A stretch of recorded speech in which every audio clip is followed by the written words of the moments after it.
Hey, it's Sunday. You know what it is? It's another International Comics Crusaders. I'm Al Mega with the two usual misfits of comic knowledge over here, Mr. Chris Buse and, of course, Dave Elliott. What's up, muchachos? How's it going, everybody? Top of the morning to you. Top of the morning. Hey, I got my coffee, no brews. You guys are probably doing some Jack and Coke. What's that, bro? That is energy drink. We are talking Doc Savage today, so I better pop out the energy drink. Just regular old coffee for me. Oh, coffee. There we go. Yeah, you're from English, so then you'd be drinking tea. Isn't it tea time? You know, with the pinky up. You know. No, and check out that amazing design. That is a great design. Yeah, it's a great design.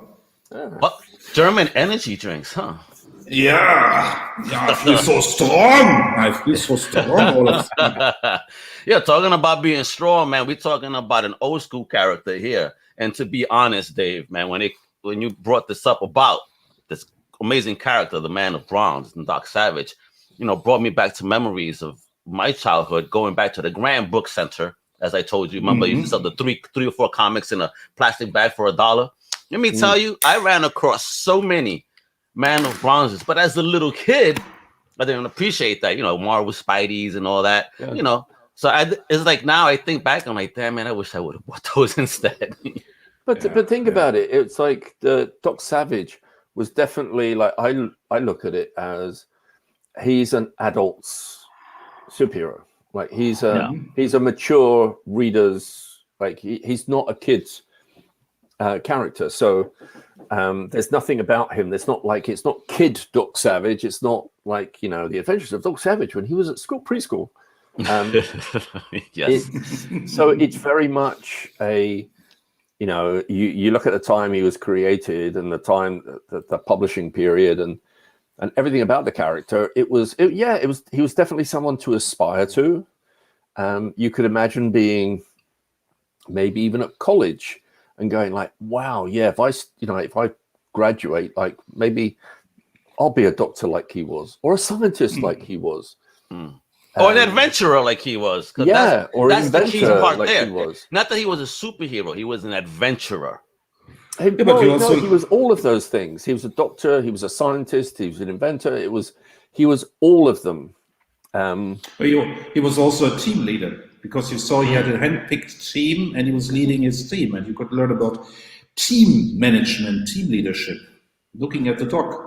Yeah, I think it was something like that's something that I think Doc Savage and the Shadow have very much in common, which is it's a shame that more wasn't made of. Like I could imagine it's almost like, okay, well, imagine a Doc Savage magazine or a Shadow magazine where the lead story is a pulp Doc Savage or Shadow story, but there was always another story in the book, and that was given focus to one of, it's like Margot, like or Rennie or Monk or Ham, someone from the Doc Savage team, because there was both characters never really they didn't just get a bunch of guys off the street to help them. No. These were sort of like, very distinguished, like particularly in Doc Savage's case, distinguished ex-military people and, from distinguished backgrounds and fellow scientists.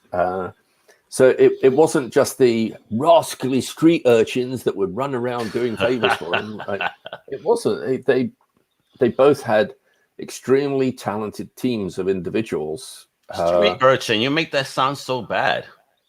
No, that is a Charles Dickens reference here, right there for you folks. We're not only talking comics here. Those rapscallions. See, at some point we'll have to do a sort of a Golden Age Kirby one where we can actually talk about, the Newsboy Legion, and because if you think about the Golden Guardian, could have been easily have been there, sort of like Doc Savage. You would so hate that podcast I was listening to where the guy was really so off base. He was saying, Stan Lee rejected Kirby's Spider-Man design because Kirby couldn't draw kids. Yeah, okay. What? Right. Idiot.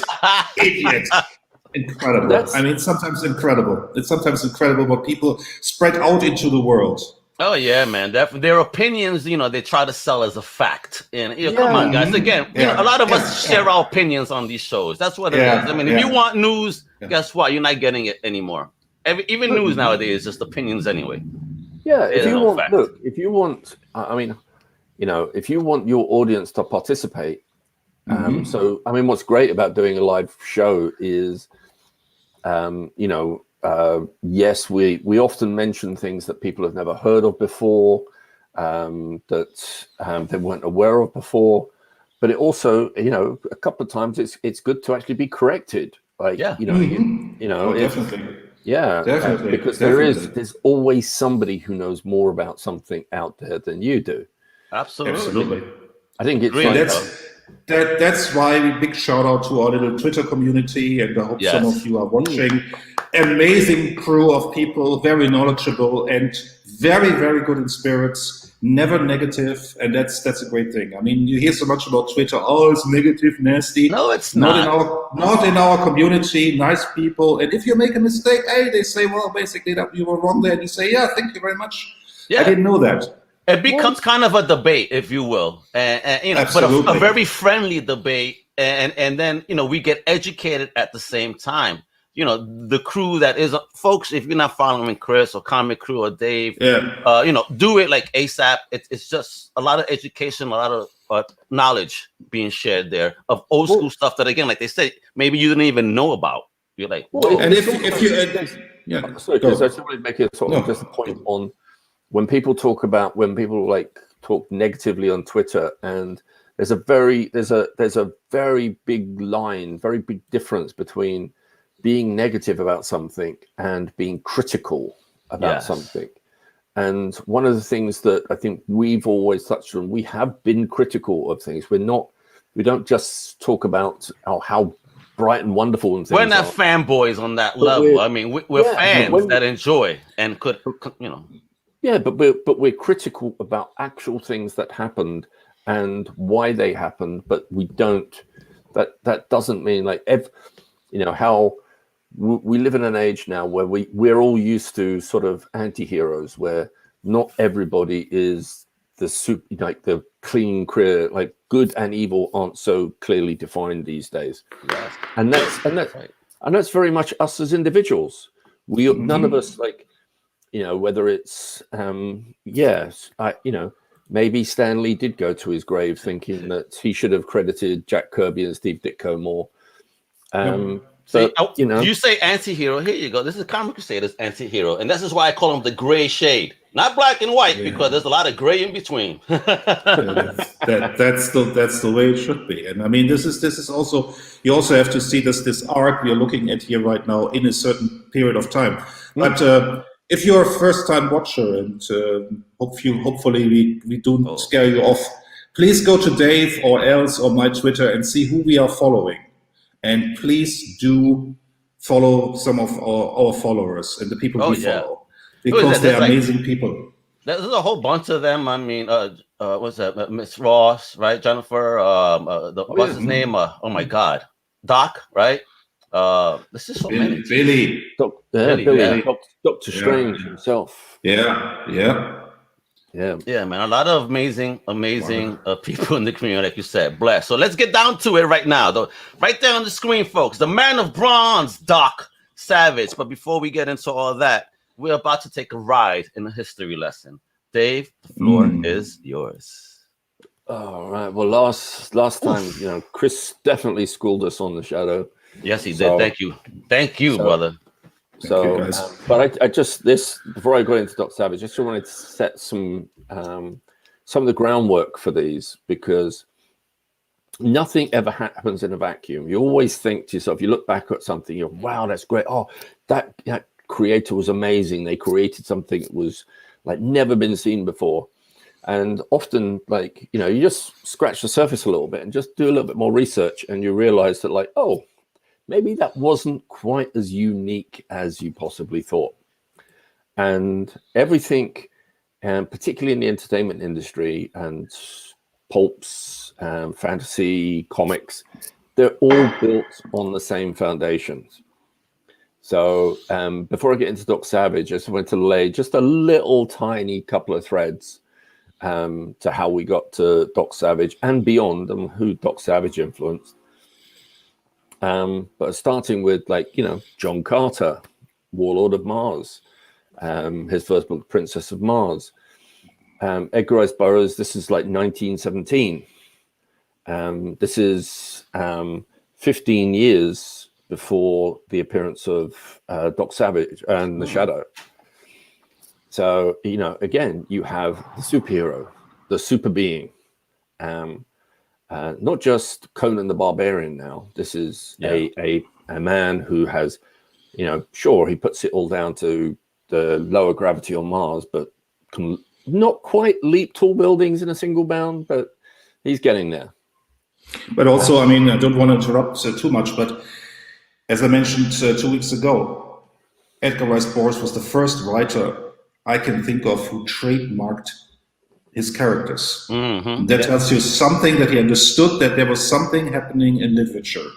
And this was by no means considered high literature. People were reading their high literatures in college, but this was literature people enjoyed, and he knew people would enjoy it even more. And these were recognizable characters who followed through a series of books. And so it makes sense for him to trademark these characters. Yeah, I mean, like, if you think about it, we were in a society that was avid readers. Mm-hmm. You know, to the fact that all of these, like, you know, Shadow, Doc Savage, were published twice a month. Wow. Nice. This isn't like, you know, again, these, you know, we're sometimes critical of, you know, oh man, there's like 4 or 5 Spider-Man books coming out a month. Well, you know, that's not new. Shadow and Doc Savage were coming out twice a month. Well, particularly the Shadow. But what were they? But coming out twice a month, was it 2 separate books, or like in a continuity? It was no. They weren't in continuity, and I think that's the big difference between then and now. Okay. Like, you didn't have to pick up every Doc Savage. There was a lot of people who did. There was a lot of people who read every single one because, like, oh, here's another one, great one. They'd read it on the train going to work. Yeah. But it was, whereas today it's, yes, might be 4 Spider-Man or 4 Batmans coming out a month, but each one of them has its own continuity. And there's the beauty of back then was they were done in ones. You read Doc Savage, you read The Shadow, and you could keep them if you wanted to, but most often you just pulp it because they were printed on pulp paper, which is why they were called the pulps. Absolutely. And also, I mean, this is a sort of comfort food because you knew what you were getting when you picked up a Doc Savage book or The Shadow. There was no hemming and hawing, no character development in that sense. It was, the story was in the focus, and you wanted a cool adventure story. And that character development came much later. And this is also where we see a parallel to the comics, the early comics. You had these shiny heroes who didn't change, and they took that from the pulps. Yeah, I mean, it was Jim Steranko who I think had met, who knew Lester Dent, who was the main writer on Doc Savage, and he commented that Lester, he never considered Doc Savage to be sort of particularly high-end literature at all. It was very much a job. Okay. It was, he'd had to, you know, it was like he did it. There was 181 issues of Doc Savage, and he didn't write all of them, but he wrote the majority of them. And you know, it was a job to him. You know, I was just listening to a writer giving a seminar on YouTube, and he said a wonderful sentence I will never forget. He said, "Writing is just typing." And it was to those guys. Writing is just typing. You sit down and you write. And those guys wrote 5,000 to 10,000 words a day. I mean, and they were able to knock out these books. Amazing talents. Well, that's also, I mean, again, one of the things that Jim Steranko said was Lester had a formula for writing his Doc Savage books. And it enabled him to write them so quickly. There was a formula, and it was just, you know, it was basically just, okay, take one bad guy out, replace it with a different bad guy. give a few lines to his supporting cast, Doc Savage's supporting cast, let them do something useful. But there was, generally speaking, there was a formula, and he could just go bam, bam, bam, bam, Yeah, bam. but it's not so different from. I mean, you could look down on these guys, but it's not so different from modern writing. Let's take Hollywood writing. There's the book Save the Cat. I mean, there's formulas. You have a three-act structure. And if you look at a modern Marvel movie, everybody can identify the 3 acts. You know what happens in Act 1, 2, and 3. You see the sub-acts. You see the turning point, which happens in Act 2A. And you know exactly, okay, these are the building blocks. I need to do this in the first act.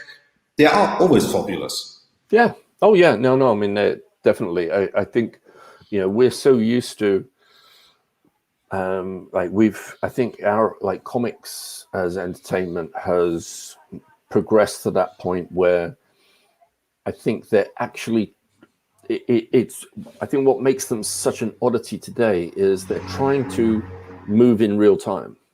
They're trying to have these soap opera stories that just keep going and going and going. And where there are changes, like where in Batman, like Alfred can die. And so it's a sign, look, see, it does change. Things do move on.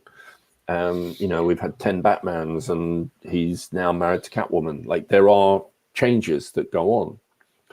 The big problem with that as a form of entertainment is always, well, every time you do that, you take away a major entry point for quite a few people.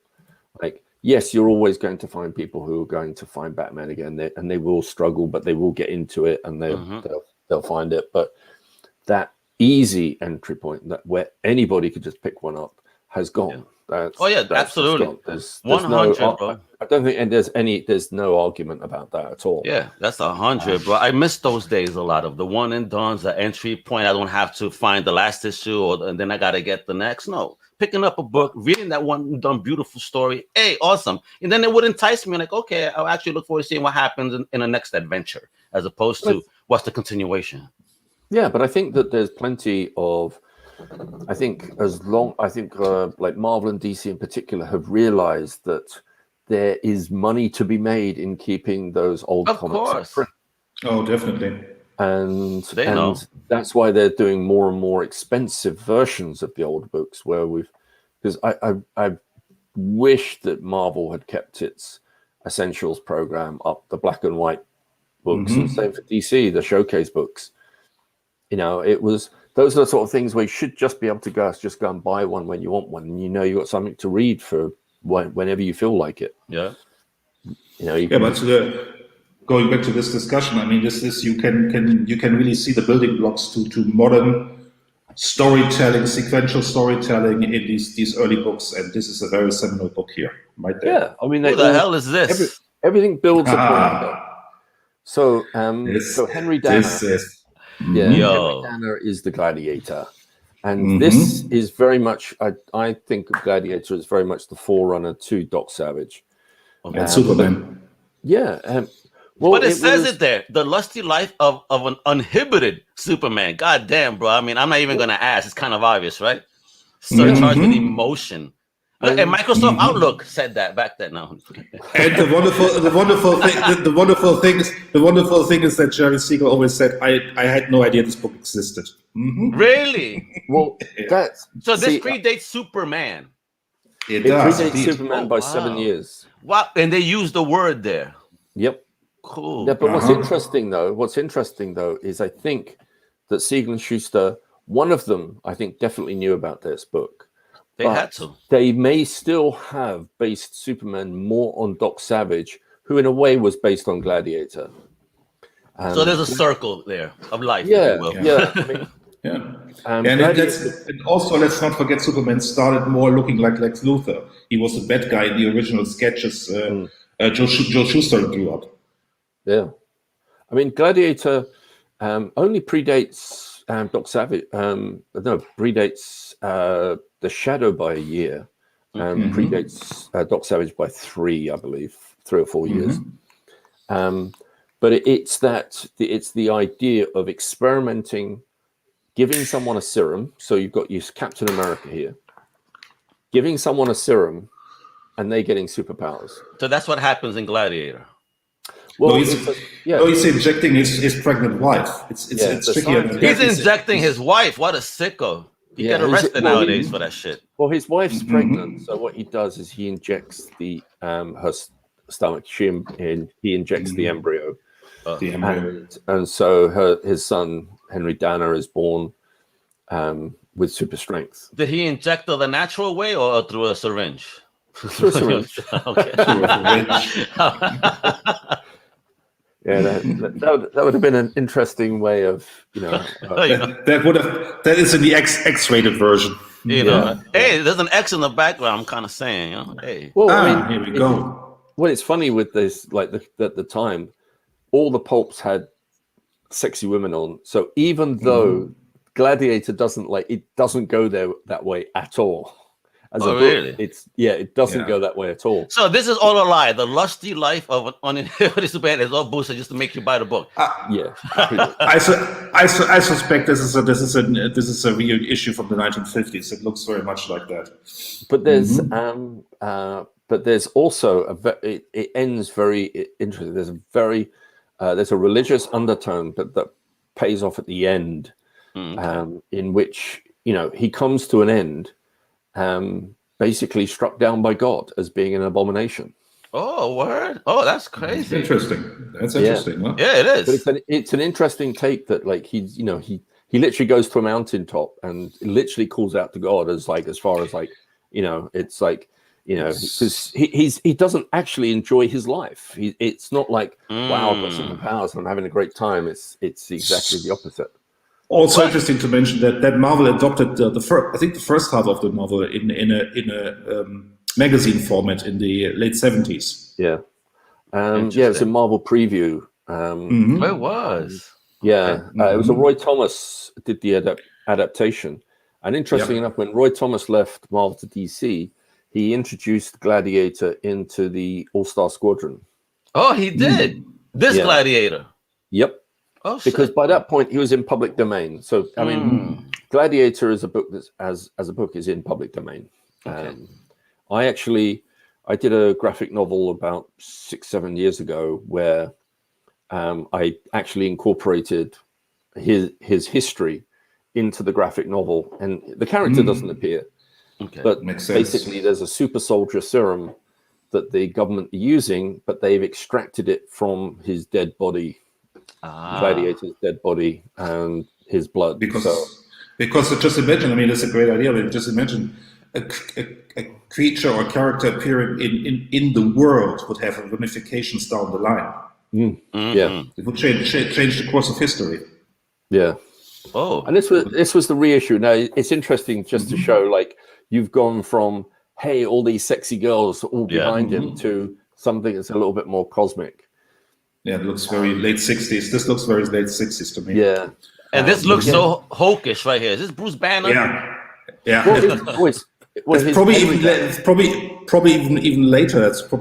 It could actually coincide with the TV series, so that would put it in the late 70s. Actually, no, I think this is before that, but I think it's again it's Henry Dana, and of course, like a name like Dana, and then you have Banner. For the whole. Yeah. But it's so again, here you have someone who, again, you've got a scientist father, raises his child with powers. Now, where we get into Doc Savage is you've got the father who raises his son to be like, I can just imagine his childhood, like, okay, more homework, learn this, learn that, read this textbook, read this encyclopedia, do all these press ups. We're going to run a marathon this weekend again, and this is like when he's 10. Damn. Yeah, but just imagine. I mean, there was this interesting discussion when, shall we not name this person, but a person was nominated by a certain president, and there was some discussion, and then the person released his diaries from when he was 8 years old and his schedules. He was 8 years old and he kept a schedule about his day. He was 8 years old because his father pushed him. And this is reality. I mean, this happens all the time. Yeah. I mean, it's having lived in America for like nearly 25 years.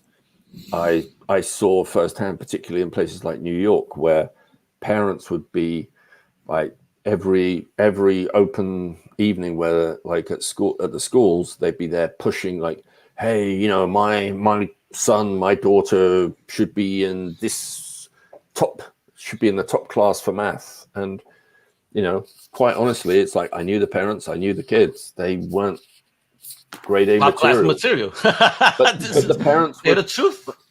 Yeah, but unfortunately what would happen is the parents would force, really push, and so their kids were put into top classes and then would fail and then they'd have to deal with that. And then it's the kids' fault, though. It's the kids' fault, or it's the teacher's fault. You know what I mean? It's the teacher, but not the pressure. The teacher's fault. Then they get a tutor and press even further. It's ridiculous, but it happens all the time. And let's go move on. Look at this. We get that. That's Doc Savage. You know, and boom, and there he goes. There's D. Wow. Yeah. Who did this, yo? Is this an Alex Ross? James Bummer. James. Wow. Now it's funny because I think that I think I was having a conversation with some guys on Twitter the other day about we were actually talking about Conan the Barbarian, and you know, Conan, with most people with Conan, it comes down to basically two artists, Barry Smith and John Buscema. And then there's the subcategories of, well, who was your favorite inker or John Buscema? Oh my God. You know, but we all have that vision of how we first saw something when we first discovered it. So for a lot of us, Conan is very much represented by I for one saw Barry Smith's version first. That was the first ever drawing I'd seen of Conan the Barbarian. And mine was a cover by what was it, Earl Norham cover? Right. That was my first, and then but my first interiors was Big John. Right. But then you also have Frazetta, no? Yeah, Frazetta as well. Yeah. But if you look at Frazetta, it's kind of it kind of fits in. Probably Frank Frazetta fits more into the John Buscema mold than maybe the Barry Smith mold. But it's of that kind. But then, when you look back to the very first appearances of Conan, he looked nothing like that. No, you're right. He was skinny. He was kind of slim. He wasn't as Diesel. You know what I mean? He looked like more of a normal dude. Yeah, no, he looked more like he looked more like a version of that was popular back then, Rudolph Valentino. Yeah. If you go back to the covers by Margaret Brundage, he looks very much like Robert Valentino. He has this swelled body, dark eyes, dark hair. He looks very much. If you go to the 1930s pulp, is it Amazing Fantasy? I don't know what it is. Weird Fantasy, I believe. Very, very much Robert Valentino. Oh hell yeah! I see it. Yeah, because he was the Latin lover of that time, and Conan very much fit into that mold. This exotic stranger who finds his way, who's strong, masculine, but not in a way we associate masculinity today. I think, and I bring that up only because I think we're all, I led this selection of images with James Bummer, and but that was the first Doc Savage I ever saw. The first pulp I picked up had a cover by James Bummer to it. So that was my first introduction to Doc Savage. And what's interesting is, so what's interesting is if you go to the next image, which is very similar, it's also by Bummer. He's blonde. And his haircut, the hair in the middle, it looks more like a Ming type of look. Yeah, it's the Widow Peaks. It's the Widow Peaks. Yeah, Willow Peaks is called. It's like that. Widow Peak. And no more part. Look, he lost the part in the hair. Yeah. But but again, it's like if you as you go on, we'll see some of the covers from the original. Wait, I got it. This is fucking with me. What a difference! And he looks. But like it's also, this is not how he appeared in the 1930s, and for good reason. If you look at this, what comes to mind? I mean, he looks like a Nazi. I mean, this is very much the image of the Nazis. I mean, this is what, the Nordic Uberman? white, Übermensch. Yeah, this is later. Yeah, but this was in the 60s. This is much later. This is much later. Yeah, this wasn't the 30s. See, this is all how he appeared later. Wow. We'll see later on his early appearances. Who's this homie? Jesus Christ! Oh, that's Ham. Monk. Oh, Ham. Yeah. Bro, longest arms I ever seen. Like it almost reaches his kneecap. Well, that was his nickname. Monk was his nickname, as in monkey. That's fucked up, because of his physical appearance, but he was actually a scientist. Word. Crazy. But look at them. We talked about this earlier. This is almost a super team. It's a very early super team. Everybody has a special talent, a special gift, and they're selected for these special gifts. And everybody's unique. Why in that era there was always one homie with a cane? Because it was sophistication. Because he's British. Yeah. Sophistication. He also, I think, he also has a cigarette with a cigarette holder. If I'm not mistaken. Does. Yeah, with the holder. I see that. It's extended. Look at this. Is that how you do it out in the UK, Dave? I think Remy's got a cigarette as well. Yeah, right here he does. Or is that a pipe? He looks very American by contrast, doesn't he? Yeah. Okay, and now we see the lady of the team, which wasn't present before. That's his sister. Okay. That's Patricia. That's Patricia Savage, who's, again, she's the girl of bronze. Has the same color skin, that bronze skin. He looks like Jack Klugman here. Yeah. Yeah. Well, he actually looks like there's the actor that posed the actor that posed for all of James Bond's pictures was a guy called Steve Holland, and I believe if you go on to the next image, you'll see the OG. Yeah. Okay. Yeah. Wow. So this is the reference. Yeah. So good. Yeah. So Balmer was basically he used photo reference, Steve Holland posed for all his covers. Yo, let me ask you, Dave. Do you own a pair of pants like this? Never. But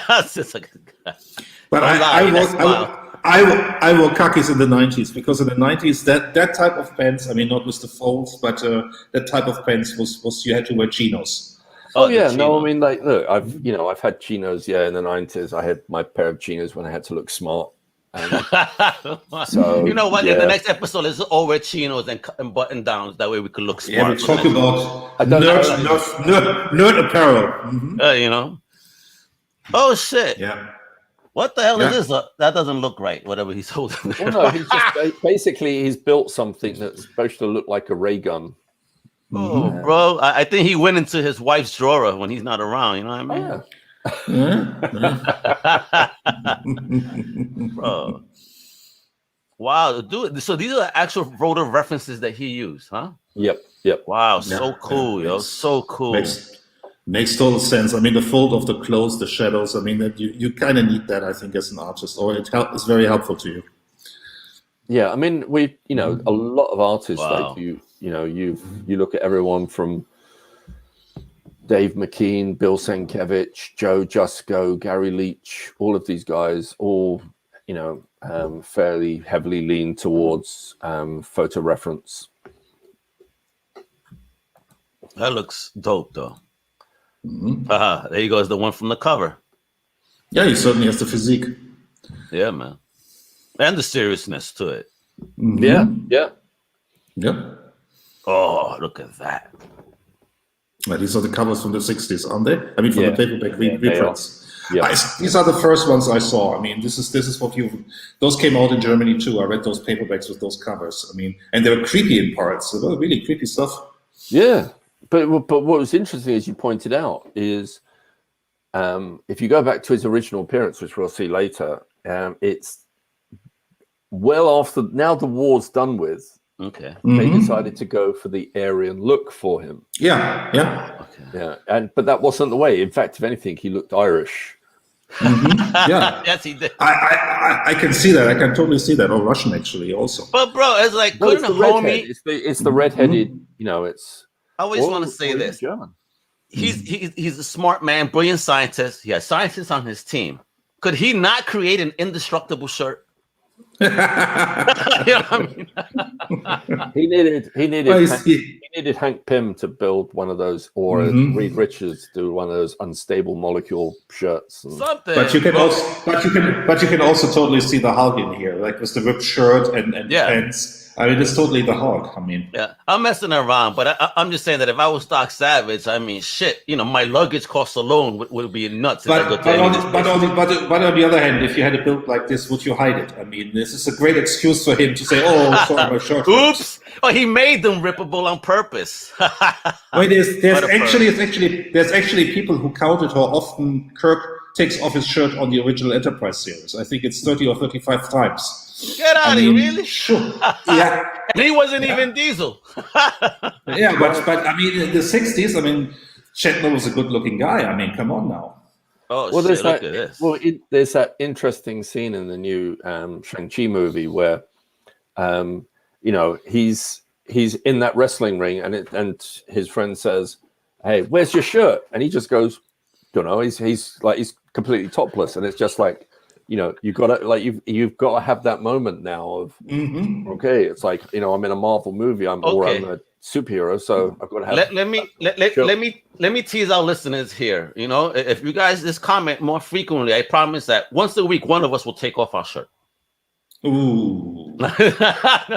Ooh. That's going to quiet them all. We're not that's going to. We're not going to watch this. Don't watch, guys. YouTube is going to ban us for life. I mean, no. No man boobs on TV. Come on now. Oh God, no. Yeah. Hey, what's up with this imagery? Why the usage of reds? I love this. Oh yeah, no. I mean, if you look at a lot of his Banner's paintings, they were very. Almost monochrome in that there was like, you know, you go back to the, like all of them so far, they all tend to be very sort of a limited color palette. He never really did like those really bright ones. A lot of the covers that if you go back and you think of covers you've seen, you're probably thinking like some of the Marvel covers that were done by Earl Norem and Ken Barr that were more colorful. Yeah, but this is great looking. I mean, look at the detail. This homie here, it looks more of like a photograph than a drawing. I mean, it looks amazing. But again, that's the thing. It's like you had Bummer using lots of photo reference, which is why it looks photographic. Yeah, it's amazing looking, bro. I mean, even with the smoke coming out the gun, you know what I mean? Look at that. Yeah. And again, it's like, it's that thing of, you know, like you have that period where you discover something, and so when you start seeing what came before, you go like, oh no, yeah, I prefer my one, I prefer this one. Wow. And I think it's interesting, like, you know, you see a lot of the pieces that Alex Ross has done, and Alex Ross is definitely sort of, he's not trying to emulate James Bummer. He's being Alex Ross still. But he's still keeping to that design and feel of that. I felt very much sort of, you know, it's very much in the Bummer verse. And thank you, Mr. Ross, for doing that, because he definitely does bring a sense of nostalgia back. You know, with definitely. I think. Well, I mean, just to sidetrack for a second, like Alex Ross is someone who I think he's someone who's got such a love for those characters that what he does is he just kind of does his take on them and isn't really trying to drastically change anything. No, he just had that love for it, and he's just doing his rendition of those characters, that's why he's had a long ass career, you know, because of that. You could tell that it's love. Absolutely. I mean, agreed. I mean, you've got like Alex Ross can do a tribute to James Bummer, and it looks like James Bummer and Alex Ross. And then his next painting is a tribute to Jack Kirby, and it looks like Jack Kirby and Alex Ross. And and of course, Jack Kirby and James Bummer couldn't be further apart in artistic styles and temperament. But, you know, Alex Ross somehow manages to find a way to sort of, you know, take the best of both in and bring them out, which is, I think, what, you know, one of his best talents. Yep. Gorgeous painting here, though. Yeah, this The is very Metal famous. Master and the Vanisher. Ooh, Oh yeah. But these are two stories in one. nice. Who did this? This looks more recent. If you No, will. that's Bob. Yes, Really? no, that's from the 60s. That's from the Still? 60s. I mean, that's the same time when the Conan got popular with the Lancer books, and they got reprinted. They also picked up the Doc Savage paperbacks okay. and pulps and put them out with new covers. Yeah. Great looking work. Yeah. Here, my God. Because Oh, I mean that's if you look at this logo isn't the logo from the movie that they decided to put on all the books. It was the movie took the logo from the books and put it on the movie. that's Rather why I than change use around. that. Yeah. This is great looking too, and again, just the color palette being used here. Again, so many different shades. Love it. Love it. Oof, the Annihilist. Can you still find these books? You think in a decent condition? So. Yeah, you probably can. Yeah, probably can. Yeah, I don't think. I mean, again, I think that, Doc Savage and neither Doc Savage or the Shadow have like massive followings. So Well, not yet. Everything old is new again. Yeah, but even so, I think Dynamic Forces holds the comic rights to both Doc Savage and the Shadow, and they keep doing reboots. And You mean Dynamite, not Dynamic Forces, because Dynamic Forces does more variants stuff. Isn't it's the same company, isn't it? Dynamite. Oh, they are? Okay. Yeah, it's the same company. Gotcha. So yeah, Dynamite has like reboots these on a fairly regular basis. So you don't reboot something that's successful. Yeah. It's that. Well, that's what scares people. That word, reboot, remake. How about continuation on the adventures of? That's it. Let's build upon the legacy and not there has been talk about a Doc Savage movie. I mean, as far as I remember, Robert Rodriguez wanted to do a version of it set in the 1930s, and that would be great. I mean, to do it in the 1930s, do it in the same way he did Sin City. I mean, it would be amazing when it worked. Oh my God, Rodriguez doing this? Whew. I think the last time it was mentioned at all was 2018, 2017. And something like that. And it was Shane Black was going to do a movie with The Rock as Doc Savage. Oh, God. But then that got changed to a TV series. Not with The Rock, though. Come on, man. He's overused. Bring us some new talent, kiddo. Stop it. Yeah, but I think that it's I don't know if it's still in the active development, but it was going to become a TV series on HBO Max. Really? Yeah. Well, you know what? While you're talking about that, let me go to the next picture, and I'm going to check that real quick. but with the Discovery purchase, this is all subject to change anyway. So we will see what happens. Yeah, of course, things do change. It is what it is. I mean, Doc Savage. Yeah, well, as of 2020, it was still, it's Sony Pictures Television along with Condé Nast. So apparently it's still headed to the small screen. It's still being worked on. It was since 2020. And as he said, it was Shane Black based on a script he wrote in 2013. Damn, so it's going to be about Christmas. Here we go. And Condé Nast is the rights holder. It's interesting. They are the rights holder for the Shadow and the and Doc Savage, and they also put out Vogue. Wrap your head around that. So the same company that puts out Vogue has the rights for Doc Savage and the Shadow. Here you go. And the Avenger. And the Avenger. Ooh, the Avenger. Yes. Yeah. But it's interesting. Like these last two covers, you've got a cover where it's Doc Savage with a caveman, and then you've got Doc Savage and the spaceship. Like what in the hell? Yeah, I mean, again, this is the thing when you're doing everything. Yeah, that looks great though.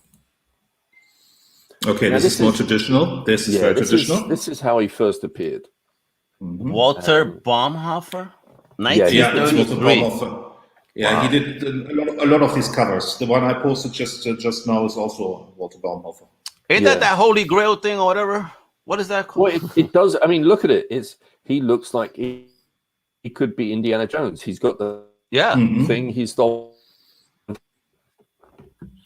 and another broken shirt. Are we losing Dave? Is that UK internet again? Yeah, it seems. It seems. That's okay. But this looks amazing. You got the tribes people. He does look Indiana Jones again. You know, Yeah, very much so. Is it like the tailors back then made cheap clothes? What's going on? Very much so. Yeah, but I mean, he's ripped. Yeah, too yeah, and he ripped has a different hairstyle. So here we go. This is the cover, the original cover. Wow. And this is also something Dave taught me, that if you go back, you saw the other one was much brighter. This is when you look when you look at a lot of these original paintings, they painted them brighter because the newsprint would eat up the colors. Ah, I get you. I see it. That's why when you see a lot of these original paintings from these artists and you see a reproduction of those, okay, of course the colors have been adapted for digital, but anyway, you always see that they are brighter. And that what I find crazy here is like even the natives got more color, and the bronze man looks a little bit more bronzier. You know what I mean? That's true. I mean, pretty cool though. Okay. Amazing artwork for the time. I mean, just looking at this type of work and knowing how dated it is. I mean, this is 1933, folks, and look how gorgeous this is. Absolutely. Could you imagine these folks alive now? Yeah, you could still use this. I mean, not this particular cover, but this kind of design to sell stuff today. I mean, advertising uses that stuff all the time. I mean, why not? What the hell? Now, this is not the Doc Savage I've been seeing. No, that looks very different. This is later in the run. That's 37. That's much later in the run. So he has but he looks very much James Bondian, ironically, doesn't he? I mean, this is from 37. Look at this 30 years later. This is Sean Connery. Sean Connery, huh? Hey man, how's that British internet treating you over there? I've switched from Firefox to Chrome, so let's see if this is any better. Oh, to Google. You inserted a few more coins, didn't you? Yeah, that's it. Cranked it up a bit. Adjusted my solar panels. Yeah, Elvis just commenting that between these covers there's 6 years, and yet he looks very different in the 1937 cover. And then all of a sudden, boom. I mean, but what were you talking about? How you mentioned to Chris, he said how you mentioned about the color corrections. I mean, look at this, and all of a sudden, it's more, like you said, more saturated in color. The natives even look darker. He looks even more bronze. You know, and now we get this. Yeah, I mean, unfortunately, it's always like you have to bear in mind printing processes. It's interesting. There was like even with with big print runs, you don't have it. Unfortunately, you don't get it these days so much because the print runs for comics are so small compared to years ago. But you would get quite a few if you if you went to a convention and you were looking through back issues. You might notice that you'd pull out a cover of a comic and it seemed to be a very different looking cover to the one you had at home, and that was like, by the time yours was printed, maybe some of the red was running out and they were about to re-ink the plate, or the blue or something like that. So you'd have these different things. And again, photographic processes weren't as good. So you couldn't sort of color correct on computer as much. It was a lot harder to do. Wow. Oh, look at this. Wait, that returns to the scene of his first adventure. Okay, this is going back to his origin story, huh? Very nice. Well, not necessarily his origin story, but dating back to how he all started. They never did an origin story in it was, well, they did, but it was written I think it was written in the late 70s or early 80s by Philip Jose Farmer. Did his origin in a new book when they started reprinting the old ones. Gotcha. But what you got was when you opened these, you had a little captions telling you who these characters were. That's what you always got. You got Monk is this, Doc Savage is this. You always were caught on speed. You could always read immediately the book, and you knew exactly who everybody was. Yeah, and I think that was something that was definitely comics tried to do in the 70s with, I remember the Marvel comics would have that little block of text at the top telling you who the character was. Yeah. And They still again, kind of do that today, you know, with this whole blurb that you could read 100 million times still and knowing what it is. yeah. I mean, I think these days everyone just presumes that if you want to read about a character, you can just go to Wikipedia or Marvel or DC's wiki pages, and read up anything you want. But you could learn, but just like anything, you know, unless you really dig deep per issue, you're not really teaching yourself anything. Yeah, you want it there. You want it like right in front of you, and there's, you know, having something on the inside front cover that tells you, you know, who these characters are, and it's just it's something that's gone. You know what's crazy to me though, that this character, right, you know, in his years, you know, adventures were reprinted for modern day, right, and those reprints sold over 20 million copies by 1979.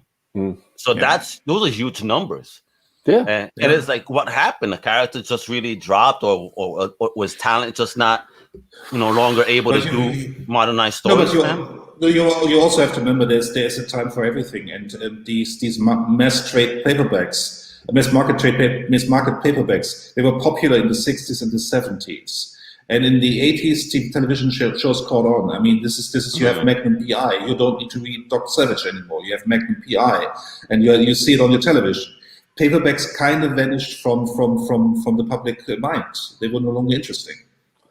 It's not so much they weren't interesting. It was they were the mass market form of entertainment at that time. Exactly. And it was a more, you know, if you think about it, it was a more literate age, and people read more way more than they did. You know what's interesting that I just found? I just want to say this because I mentioned origin, right, earlier, and apparently there's not an origin, but rather who this character may have been based on. And apparently they assume it was based on an American military officer who also wrote more than 40 books on adventure and mystery, and his name, Richard Henry Savage. Here you go. So that's the inspiration, you know, the man behind the character, you know, the inspiration. Well, it's interesting. Go on, Chris. No, what I wanted to say was, you mentioned that he wrote 40 books. I mean, this is also, I mean, this kind of predates these kinds of pulps. If you go to the very early pulps, they were all written by former military men, by pilots, by guys who had seen combat in one form or the other in some exotic country, because people had no television, they had no news, you didn't even have a newsreel. So these were accounts from some other countries, and they were real stories, and they were immensely popular. Fiction really came later into the pulps. Gotcha. Well, again, it was, even some of those true accounts were fictionalized because, of course, you know, it's, if you look at those, like, you know, just Google like Real Men's Adventure and stuff like that. Earl Norham used to do a lot of work for magazines like that, which came later. But these kinds of stories, it came later, but it was very much, it was trying to portray itself as like, you know, Real Men's Adventure, and it was just all these stories of macho men saving damsels, the girl, exactly, Japanese and Germans and whatever else, and the primitive tribes of other countries. I mean, this was basically, these were all tall tales. I mean, but they were sold as being real, and this is the kind of thing that the Swedes picked up in the 50s and 60s. Yeah, very much. At least I'm happy to see that his shirt, he got a better tailor during this era of his storytelling. Well, these were the early times. Wait, stuff was made to last. I got you. Oh yeah. I mean, just imagine he's Wolverine now. Oh god. Right. Oh shit. Right there in that pose, like the claws are popping out, right? But and there's another thing that you touched on last episode, kind of briefly. But there's something that Doc Savage is also known for that predates Superman. It's something specifically that's in the Arctic. Oh yeah, the Fortress of Solitude. Exactly. Predates by name and all. And you know, again, like the guy said, how could Siegel and these guys not have known that shit? You know? Well, actually, and we haven't mentioned it. His first name is Clark Savage. Here you go, Clark. Yeah. But there's also. I think it's in one of Jim Steranko's history of comic books. He reproduces the one of the very first drawings that were done to sell as part of their pitch package to sell Superman, and it's basically it's a picture of Kal-El, Clark Kent. He's holding up some I think a car or a iron bar or something, but he's in a shirt. He looks just like Doc Savage. He has the chat pants. He has exactly the same pants as Doc Savage has. And so when they say, "Oh, we never saw Doc Savage," Joe Shuster definitely did. Yeah. Do we know how much Siegel and Schuster made at the time, though? Let's say for the creations of the character. Really? Because apparently Lester Dent was getting paid about $500 per story and increased to $750 per story during the Great Depression. Great Depression, homies making $750.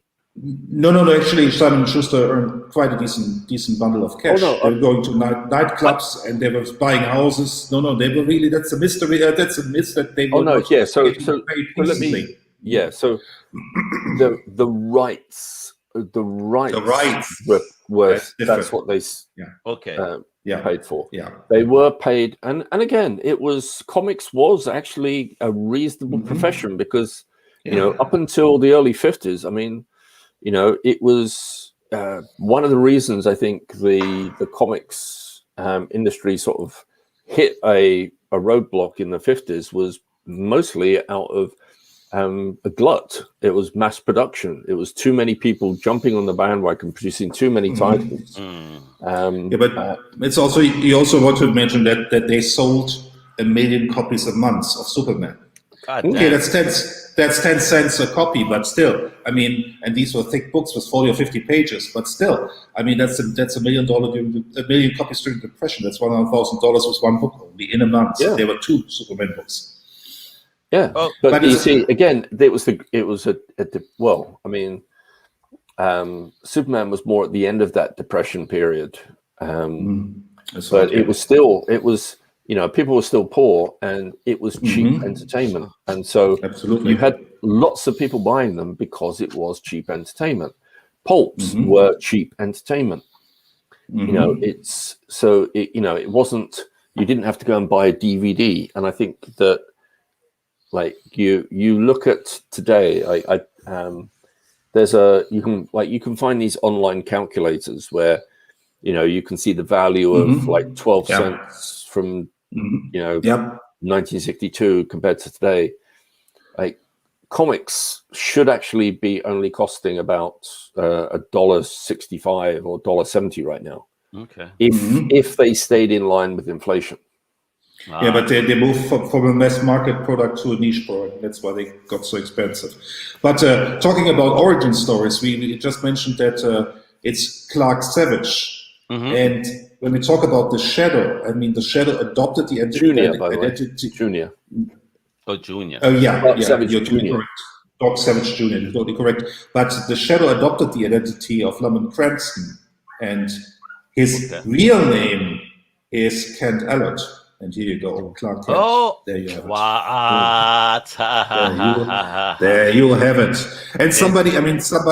And I need to get the name correctly. Hang on, I want to have the name correct. You carry on. I have to look something up because one of my amazing Twitter followers said something the other day, or in one of the discussion after our Shadow run. After our discussion about the Shadow, I want to get his name right. Well, don't forget, it was Henry Ralston and John Nanovic, who worked for Condé Nast, were the 2 creators of both Doc Savage and the Shadow. That's right. Walter Gibson and Lester Dent were best known as the main writers for it. And what's also interesting, if you look at Doc Savage, you'll see it's always credited to Kenneth Robeson. Yeah. No matter who wrote it, was given the name Kenneth Robeson. That's the house name. Okay, I want to give a shout out to Anthony Anthony Perconti, because he wrote an article. You can look it up in my Twitter feed. You can, because I retweeted it, where he made the connection between the Count of Monte Cristo to Batman. Oh, and that's quite an interesting approach. If you think about the Count of Monte Cristo, he is basically a version of Batman. It totally makes sense. It's actually a better connection that, because if you look at the Count of Monte Cristo, you then transfer that to Zorro. Mm-hmm. You then transfer Zorro to Shadow, and then Batman. Yes. And basically, Batman has become a bit of everybody. Yeah, exactly. That's how it drips down. But it's always this. Yeah. It's also, I like the idea of this Count of Monte Cristo because it's basically the idea that Bruce Wayne is the disguise. It was him, this man of society as which he returns, this count he created. That's the Bruce Wayne persona, and it's kind of works in that way. It totally makes sense. I want to ask you guys. I don't know if you noticed this, but was the NRA making comic books back then? No. This has nothing to do. It's a different NRA. That's something under Roosevelt. Scared me. I was like, what the hell is going on here? Has nothing to do. It has to do with the war effort. This has to do with Roosevelt. This has nothing to do with the National Rifle Association. Okay, I'm about to say. Yep. Okay. This looks wimpy. Yeah, but was this the guy, the gentleman that was actually the actor? Yes. That was Flash Gordon, right? Yes. Was it Steve Holland? Was that Steve Holland? No, this is Ron Eli. Ron Eli. Because I was looking up, and I understand that Steve Holland was the model they used for most of the dot covers on those paperback reprints. This was the movie. This was the movie. Ron Eli. Oh, that horrible movie. Yes. Yes. A total this. Yes. Please, this is the movie that I would allow that dreaded R word, a remake, please, on this shit. Yeah. Please. But see, I mean, I am, again, if you go back to the time period, Ron Eli had just come off a very successful run of playing Tarzan on TV, which ran several seasons. Oh, this is Tarzan. Okay. Yes. I didn't recognize it with the blonde hair. As a kid, I thought he was great. He was my Tarzan. So I know. So him playing Doc Savage, I was totally on board with. Well, he certainly has the physique for Tarzan. I mean, that totally makes sense. If with dark hair, I can totally see that. Of course, that makes sense. Well, he's kind of got. See, again, it depends on what you're thinking. That I think he's kind of got the build for Doc Savage, but again, he shouldn't be I think it shouldn't be The Rock playing Doc Savage. It shouldn't be someone that big playing Doc Savage. Oh my God. That was, check this out. I just want to blow your mind since we're on the media scale side of it for a bit. Apparently in 1967, there was reports of creating a movie adaptation of the Thousand-Headed Man story, and they were going to select Chuck Connors to play Doc Savage. Holy shit. Chuck Connors, legendary actor. Isn't that crazy? And I see the one with Ron. I'm glad they didn't actually go with that. Oh, actually, Chuck Connor. No, actually, sorry. Yeah. No, not Chuck Connors. Yeah. Connors. Actually, there was as a kid, I remember, I very vaguely remember The Rifleman. But what I do remember was he was the star of a TV show called Branded. Yeah. Oh, God. And I thought that was a great show. Was it because he plays the last survivor of a cavalry troop. Oh my God! I want to kill you guys now. Also, again, we're on the movie trail, and I enjoy this kind of stuff. So, with this character, do you know that also in 1999 they were looking to also do a remake, actually, of the OG film? But, oh my God! They wanted to hire to play Doc Savage. I'll be back. Arnold Schwarzenegger. Yeah. Oh, I remember that. Could you imagine Arnold as Doc? Yeah. It kind of makes sense, actually, because you can totally see the studio going there and say, well, that looks like Schwarzenegger. Let's get Schwarzenegger for that. Yeah, makes kind of sense. Dude, you changed the origin story a little bit to fit in. He was raised in Austria or whatever. Please, I'm gonna let you. I'm gonna end it with this one. We would have gotten that And we possibly would have gotten a Sergeant Rock project as well from Arnold had he not been elected governor. Yeah. That's what showed Yeah, everything. Yeah. What was that movie, True Lies, with Cameron? I mean, they're basically working for Shield. If you look at that movie, true. that is basically Shield. I mean, this is a kind of quirky Shield comedy.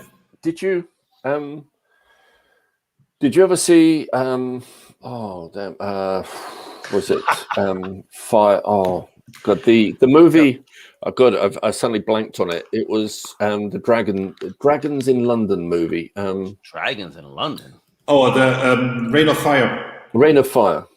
So With Bale and McConaughey. right. So very briefly, I was involved in that feature film.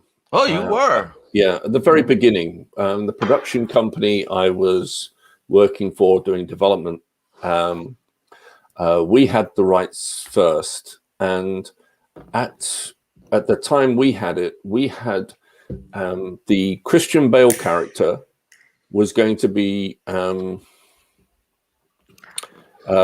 by Ewan McGregor. Oh, okay. And, makes sense. Yeah, Makes and the sense. Matthew McConaughey character was going to be played by Arnold Schwarzenegger. Oh, shit. And when Interesting. Arnold Schwarzenegger dropped out, I think for Doc Savage, that's when Ewan McGregor dropped out as well. Oh, he just wanted to work with Arnold. Yeah. Yo, this is the primary example of dad bod, folks. This is 70s dad bod. Yeah. Bro.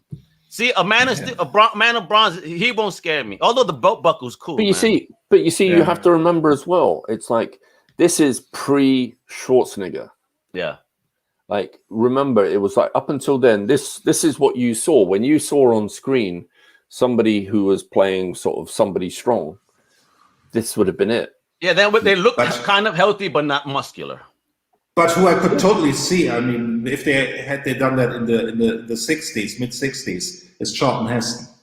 Oh, I mean, he made a career playing characters like this. In this image, I agree with you. Yeah. No, you see, if they'd made Doc Savage in the 1950s, Charlton Heston definitely. By the end of the 60s, I think Charlton Heston was could have basically played. If he'd have been in the same film with Ronnie Lyle, he'd still had to play his dad. Oh, okay. Yeah, probably. Yeah. But the young Charlton Heston, you could totally see that. Oh yeah, yeah. So we need to build a time machine, guys, and go back and change comic book movies forever. Yeah. I mean, the other day, somebody asked me who would I cast in the 1950s for Tony Stark. I mean, it's very easy. Howard Hughes. I mean, you take. Oh hell yeah, bro! Yeah, but it was like so very interesting. Going back a long way, Warner Brothers nearly before they did the Batman film with Tim Burton, they were considering doing a Dark Knight Returns movie. Yeah. With Burt Lancaster as Batman. What? Would have been interesting. Well, interesting. Now, Burt Lancaster he would have been too old to play Batman. But what they were talking about was basically there would have been a body double for all the Batman scenes. And Burt Lancaster was just going to basically play the Bruce Wayne talking scenes. That's interesting. That's an interesting approach. Of course, it makes sense. Yeah. Anyway. But there's a couple of little interesting bits of information actually about Doc Savage. In the books, his headquarters was on the 86th floor of a building.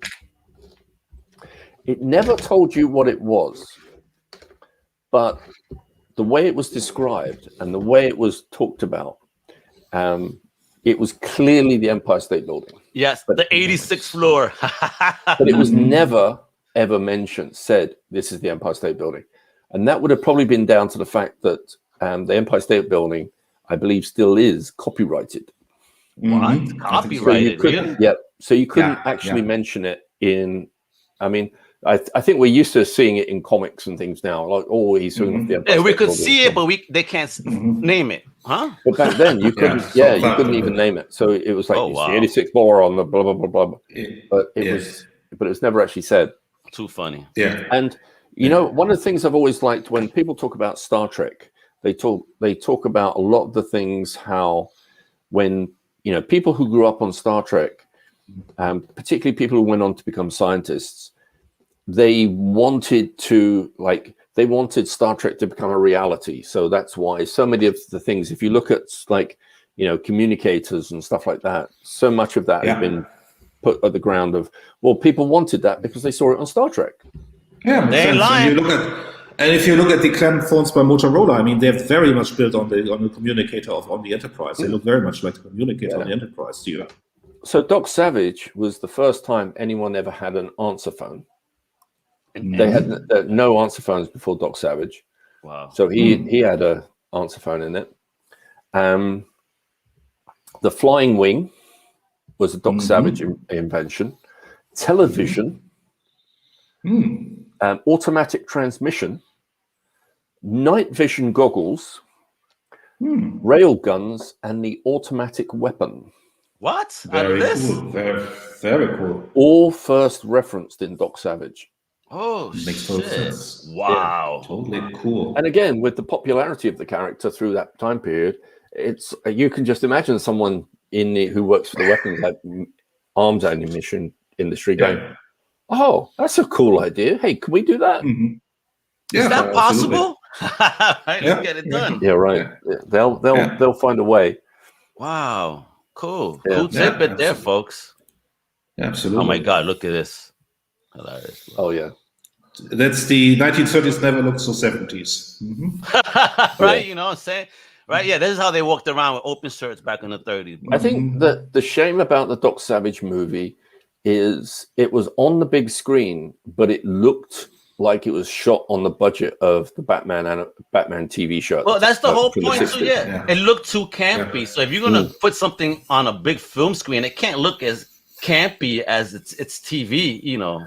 Well, don't forget the original, like the Richard Donner Superman movie. If you think about it, that's campy. Like, you know, yes, I think if Christopher Reeve hadn't played that absolutely straight in that, that film would have failed. He held, like, Chris Reeve held that together because he was so sincere and so good. And believable. And unbelievable as well. Yeah, he and Margaret Kidder was like really like kept that movie together. Jeez, rest in peace to both of them, man. Oh yeah, and Richard Donner. But again, it's like if you look at it, like there's so much of that Superman movie that was actually pretty campy. The you know, Lex Luthor, Gene Hackman played Lex Luthor like he was on the Batman TV show. Yeah, he was in a different movie. But it kind of worked. You can also argue why give Marlon Brando $4 million for 5 minutes or whatever he was in the movie. But Brando really rocked it with that movie. I mean, he was a great Jor-El. I mean, he's a great Jor-El. What? Yeah, I mean, was it? There was I have to say this, like it was. Play it as a donut. I played as a donut. Well, yeah, I mean, it was like the idea, like, because basically by that period, he never learnt his lines. So basically, the guy behind the cameraman had to hold his lines up, and he read them off the boards for the first time. Didn't they also post them on the baby crib or something where you could just look down at the child and read the lines? Yeah. Oh, no, really? Yeah. Like, yo, hire me. I could do that too. I'll do it. But there was that's Brando for you. I mean, when the guy comes on, he's laser focused. I mean, the man is unbeatable. He's a great actor. But all I was going to say is, just to sort of like screw up every sort of thought you've ever had about Marlon Brando, someone had mentioned, and this is a true story, is he actually at one point he'd slept with Richard Pryor. Oh. And interesting. Yeah, and it's like once you have that in your head. What? Wait a minute, you're kind of fucking me up. Yeah. Repeat what you just said. I said did I miss you? I did say Richard Pryor there. What? You fucking with me? No. Oh shit! I'm like, you let me hear dumbfounded. I'm like, huh? Are you serious? Yeah. Wow. Oh my God! Yes, they were lovers. And Richard Pryor's widow confirms that too. Yeah. There you go. What in the hell? I never. Oh my God! This is the line. It was the 70s and drugs were still good. Oh my god! There was a lot of shit going on at that time, and we just learn about it now. I mean, for the longest time, I never knew that Natalie Wood had an affair with Dennis Hopper and the 20-year-older Nicholas Roeg, the director on the set of Rebel Without a Cause, at the same time. Then Dennis Hopper, who was 18 or 19, totally age appropriate for a 16 or 17-year-old Natalie Wood, went to the guy and said, "I punch you in the face." And he said, "Okay, you will never have a speaking part of that movie." And so it was. Oh, he cut all his lines. That is some crazy gossip. I never heard that before. So thank you for telling me something I never knew. I can't wait to tell wifey this. Did you know? What the hell? You fucked me up for the day, bro. It's true. Now I can't think of Marlon Brando saving Richard. Like, wait a minute. Welcome to the International Comics Crusader Hollywood show today. Goddamn. Oh my God, the Three Amigos. That's 5. Oh, the flight of the Conchords. Mm-hmm. But it's also interesting, and just as the Superman connection, Marlon Brando was in the first Superman movie, and Richard Pryor was in the third. Oh, look at that. Mm-hmm. Wow. You just fucked me up. Anyway, this is funny because I was talking about how a very famous Mexican character, Mil Máscaras, was inspired by Doc Savage, around the height of the popularity of Doc. Right. Because Mil Máscaras became, a wrestling adventurer, if you will, superhero. But I think one of the good things that came from the movie was if you click on a couple of more images, I think we've seen. I remember him. A lot of movies. Yeah. Oh yeah. There's a couple of them had seen plenty of others. Look at this. But basically, if you go to the next image, right. Ooh. So the movie got us the Doc Savage black and white magazine at Marvel. Mm-hmm. Okay. And that was a really good run. There was some great stories in there, some great artwork. Tony DeZuniga. Yeah, John Buscema, Tony DeZuniga, got some really nice stories in that. And yeah, so I would pick this up if I'm on this thing now. I think I'm gonna start trying to get these magazines. Well, they look gorgeous. I think and easy to get. Yeah, well, to be honest, these are still, and of course, we have here's all the characters for you, the introduction. But again, what it gave. To me, this run of Doc Savage magazines is still the best comics adaptation of Doc Savage I've seen. Period. Yeah, absolutely. Hands agree. down. Absolutely. Yeah. Absolutely agree. Absolutely agree.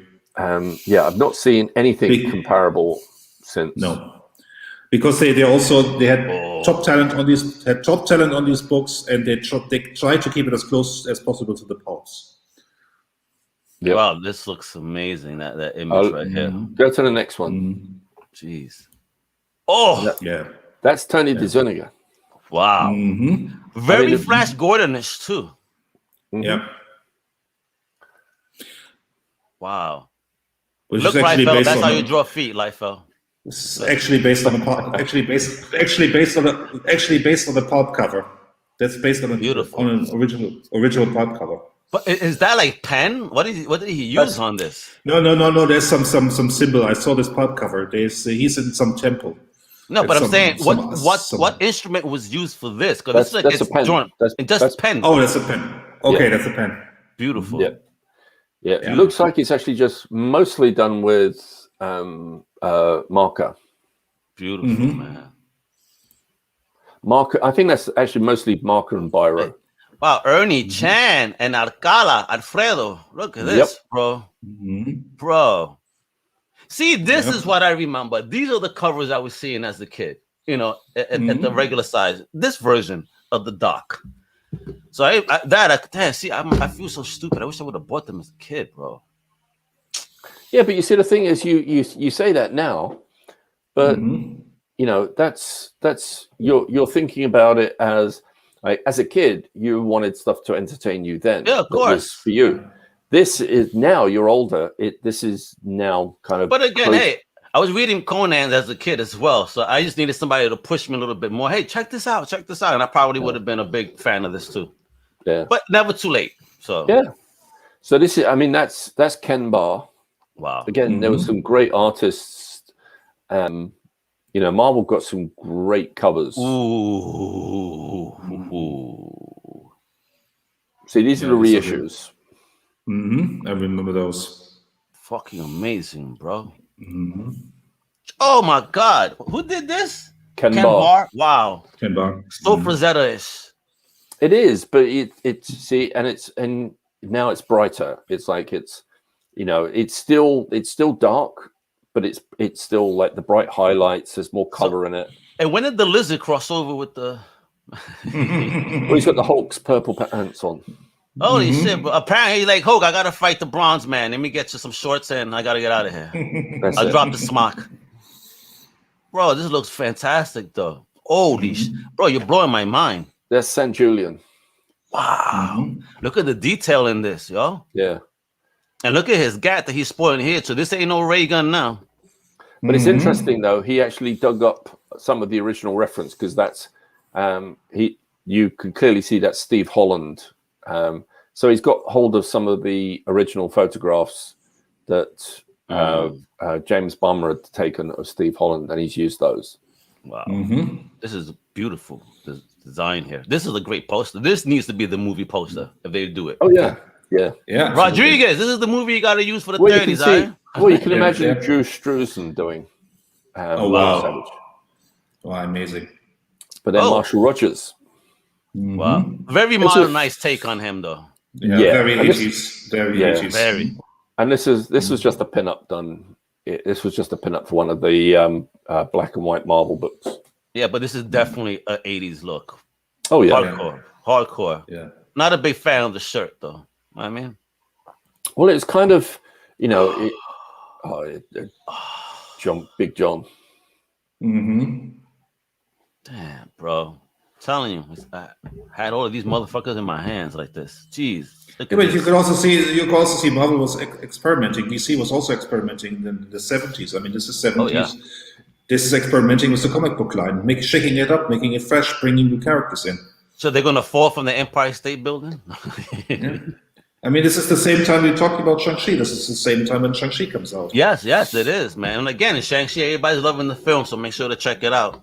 And just to check it out because it's a cool movie. That's the reason I'm asking you to check it out, and no other reason. Yeah, other people want to use, you know, narratives that I don't appreciate using. How about it's a cool character done? This looks great. Exactly. Yeah, this is Ross Andrew. Wow. Stan Lee presents. How dare he take credit? A Marvel milestone by Englehart and Roy Thomas. Pete, that, man. What issue is this? So 75 from 1975. This was the giant size. This was giant size Tom Savage. Yeah. Gorgeous, yo. This is cool. I don't know, man, but the arm here looks too long. No? There's something wrong here. And Monk has a very strange pose. He seems to be like in the Animals movie or something like that. Or he's farting.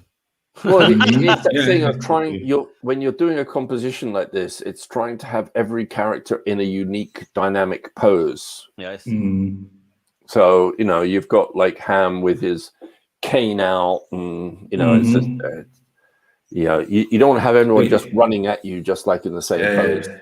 Yeah, he tries to say something about the characters too. I mean, and I kind of like the usage of the background here, where he's coming out of the Pope book, right?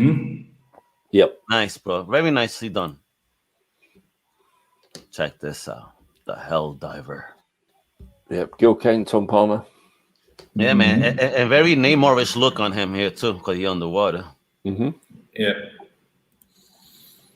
Oh, this cover I know for a fact I had it in my hands. I remember this. This is very Gil Kane again. Yep. Doing this again, Palmer? I'm pretty sure this is Tom Palmer again. Yeah. No signatures then, huh? Yeah, but it's clearly Gil Kane, I mean. Oh, check this. Is this the first team up with Marvel characters? Yeah, I mean, it was, you know, again, it was that weird thing of, okay, you've got Doc Savage from the 1930s, but like, okay, well, we'll find some way of teaming him up with Spider-Man, and the same with the Hulk. And the Thing, you mean right there? I mean the Sorry, Thing. the Thing, yeah. Sorry, yeah. Is that Polaris on the floor? Kind of looks like her, right? It looks like her. I don't know. Mm-hmm.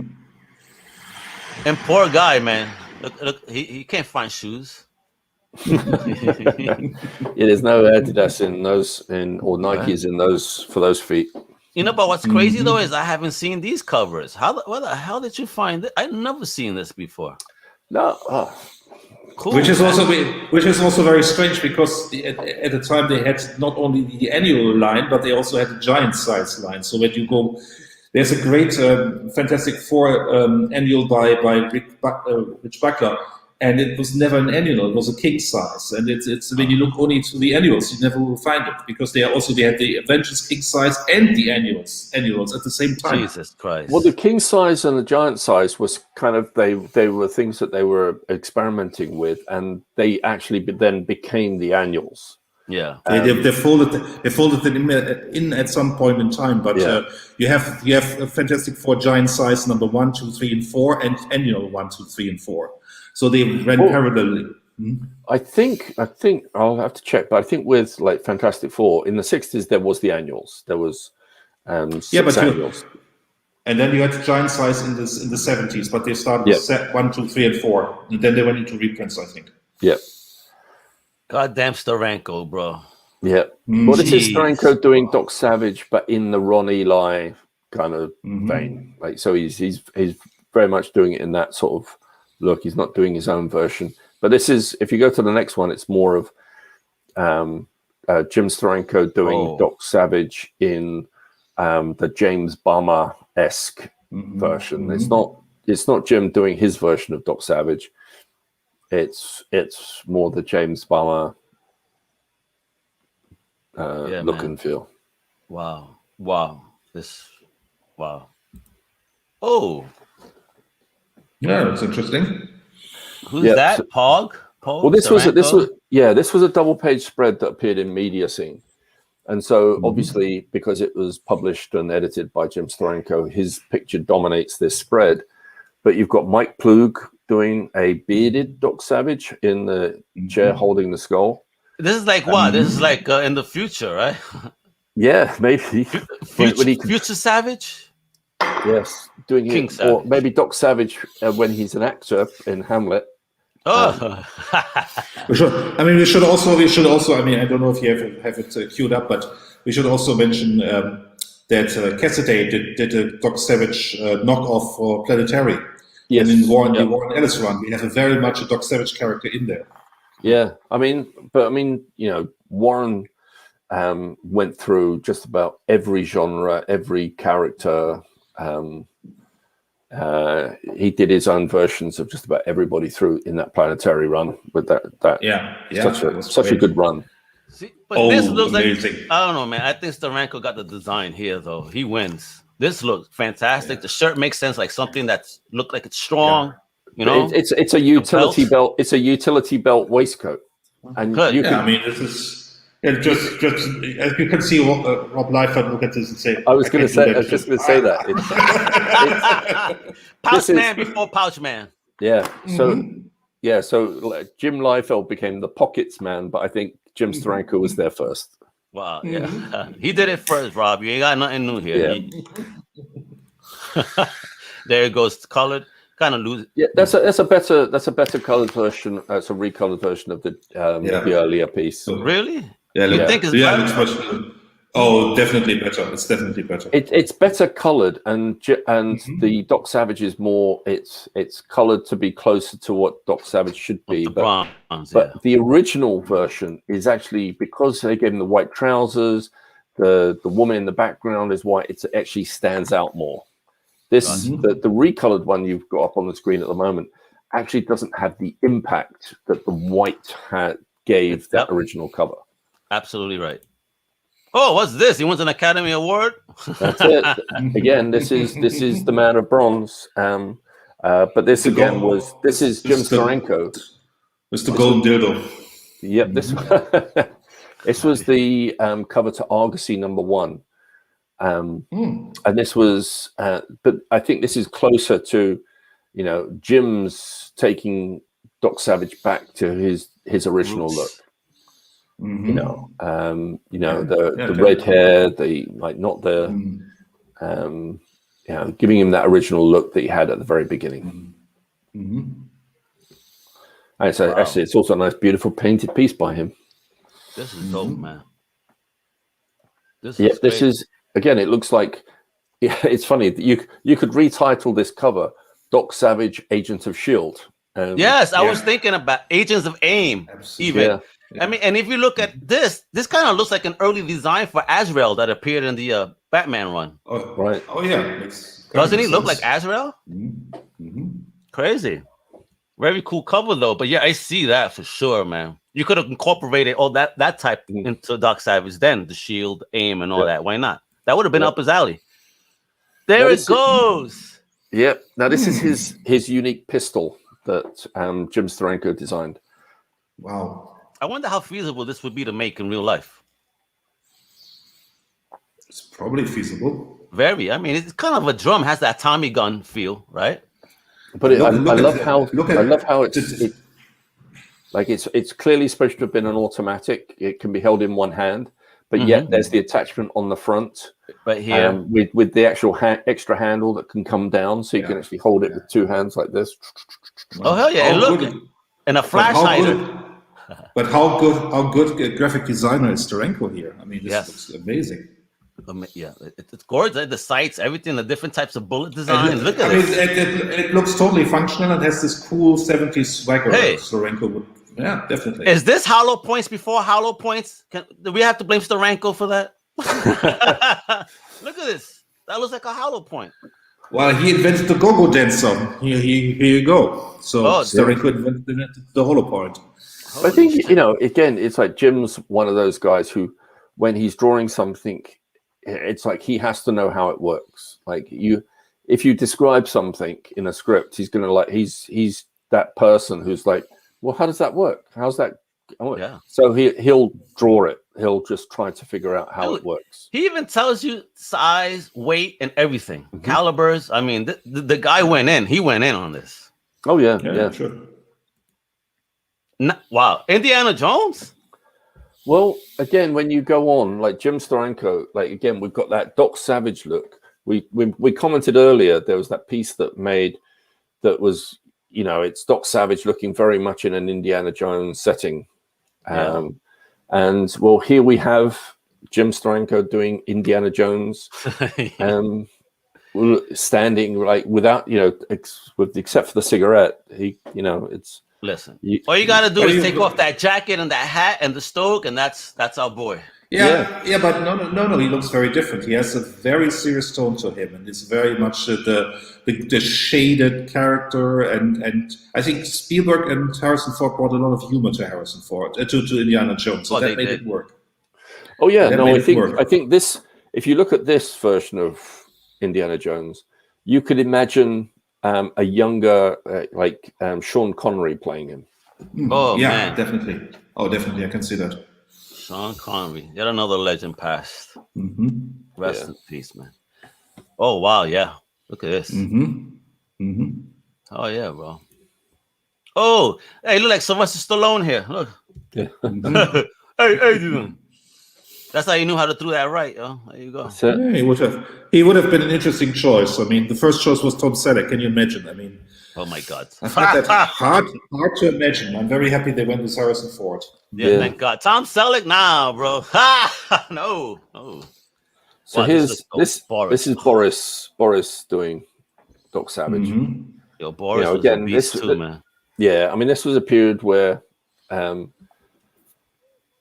Frazetta had kind of dropped out of that, doing covers for paperback books. So Boris just scooped up all the work. He just took all the work.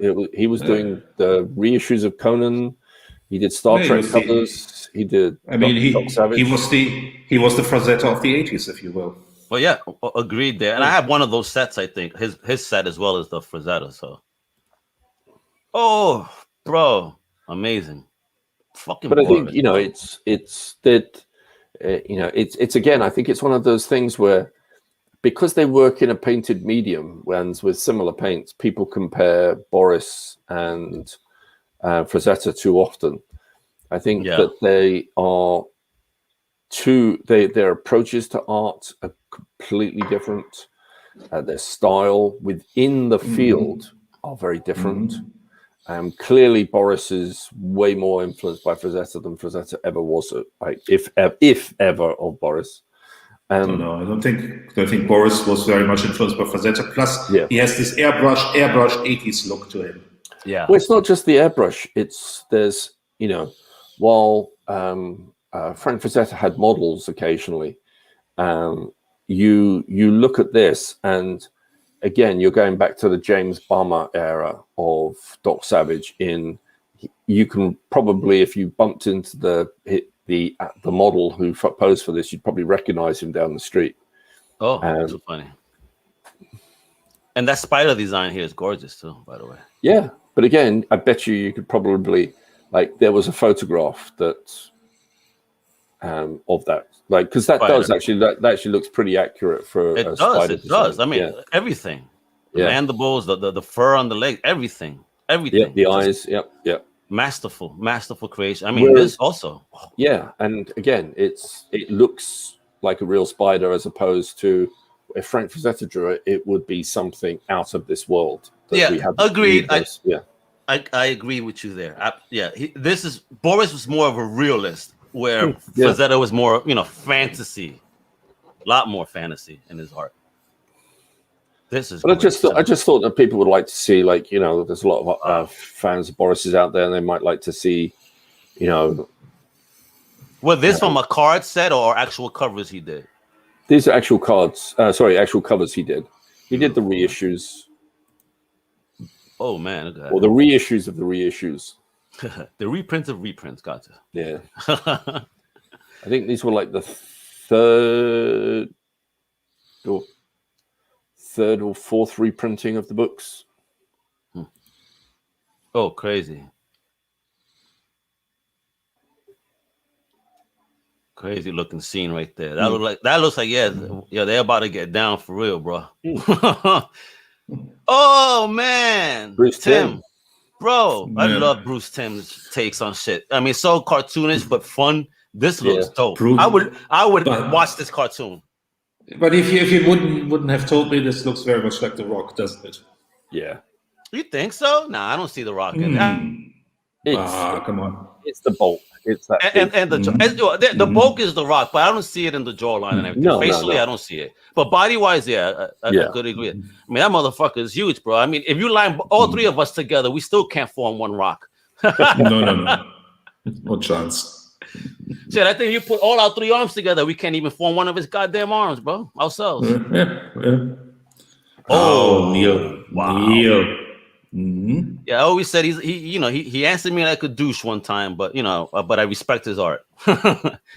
Man can draw. It's gorgeous. Definitely. Yeah, I've got a couple of pieces by him. The man can't write to save his life, but he can draw.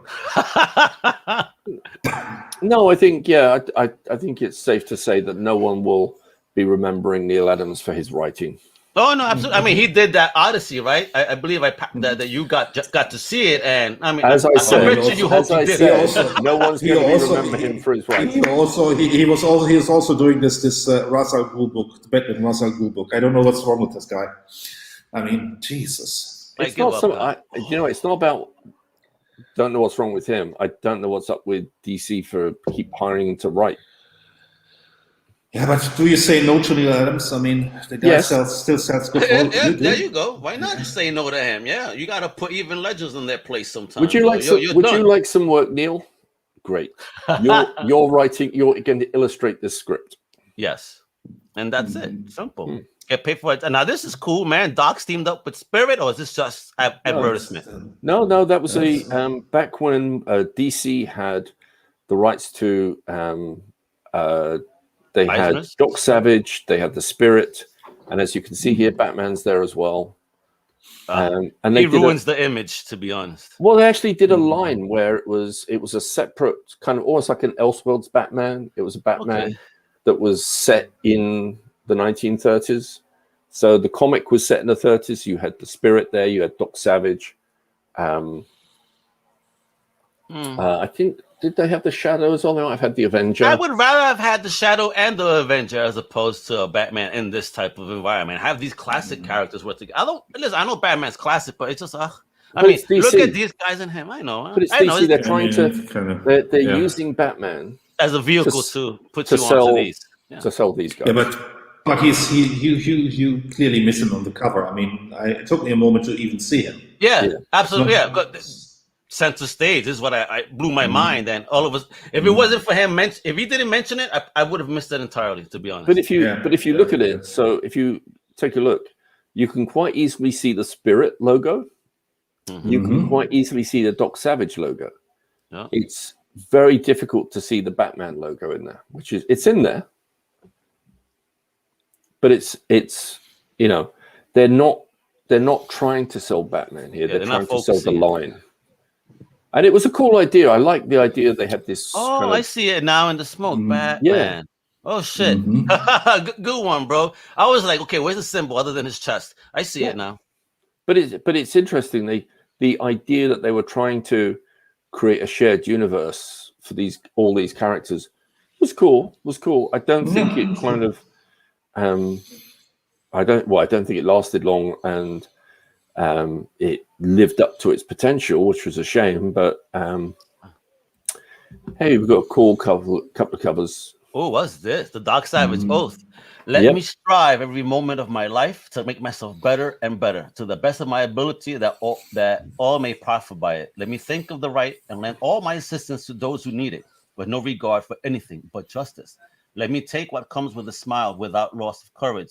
Let me be considerate of my country, of my fellow citizens, and my associates in everything I say and do. Let me do right to all and wrong no man. Wow, words to live by, bro. Yeah. Sounds almost like a religion to me. Religion. I mean, this one line makes this is how I feel about the team, just in that opening line, right there. Let me strive every moment of my life to make myself better and better, to the best of my ability, that all may profit by it. My awesome team. I mean, this shit strikes at me, bro. I love this. Well, when they originally launched Doc Savage, basically he was known as the man who rights wrongs and punishes evildoers. Yeah, I mean, it fits right into the era of the Depression. I mean, he was going up against these evils of depression. Yeah. Wow, I love this. I want this as a poster. Shit, that's dope. Man, I'm starting to want to really go back and read in the character. You guys truly convinced the shit out of me right now. Like, bro, Dynamite. Yep. Once they got their hands on it, there we are. Yeah. Yep. Yeah. Okay. I mean, this is a gorgeous cover, though. You can't deny that. Oh yeah, it's Alex Ross. Yeah. I mean, it's Alex, and there's he goes Ross after Steranko. Says right there at the bottom. Well, I think if it's not when he says by Steranko, I think it's the composition is. Yeah, that's why he didn't say by. He goes Ross after Steranko. Yeah, Steranko S. Honoring. Yep. Yeah. Beautiful. Definitely. Oh shit! The black and wow, what a difference! It's just pencil rough for it, bro. What a fucking difference! Holy shit! Once you add that coloring, wow. Because I mean, just look at the face on that. I know that's kind of rough, but it doesn't really highlight until it's colored. Look at that. Yeah. Gorgeous. Fuck, bro. And doesn't he look like the kid that was in Starship Troopers? What was his name? The actor? God, I forget. Rico from Starship Troopers. Bro. Yeah, I remember. Yeah. Wow, look at this. Yeah, I remember these covers from Dynamite. Damn it, man. I just again didn't pick them up. Again, look, what is this? $3.99 price point, bro. But I think again, you look at these, and unfortunately, like the covers are wonderful. Yeah, the inside's not so much. yeah. I think there's too often, like particularly with these are fantastic. Like give me a book of all Alex Alex Ross's Shadow, Doc Savage, Avenger covers. Yeah, I'm there. I love them. Just a cover book, a coffee table book of just his covers, right? Yeah. I would buy this too. Look at this shit, bro. Yeah, they did a mini series with 3. Didn't Kirby do a short run on the Avenger? Yeah, he did. Oh, dude. Which also had, I believe Joe Kubert did the cover for the first issue. But again, it was written by Denny O'Neil.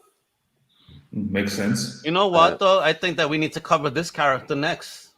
You know, who I want to learn more about him. I know nothing about the Avenger. Do you know anything about the Avenger, Dave? Yeah, so the Avenger was basically, it's like he'd been through a very traumatic experience, and he was out for revenge, and the traumatic experience had left his skin almost dead. But what he could do is he could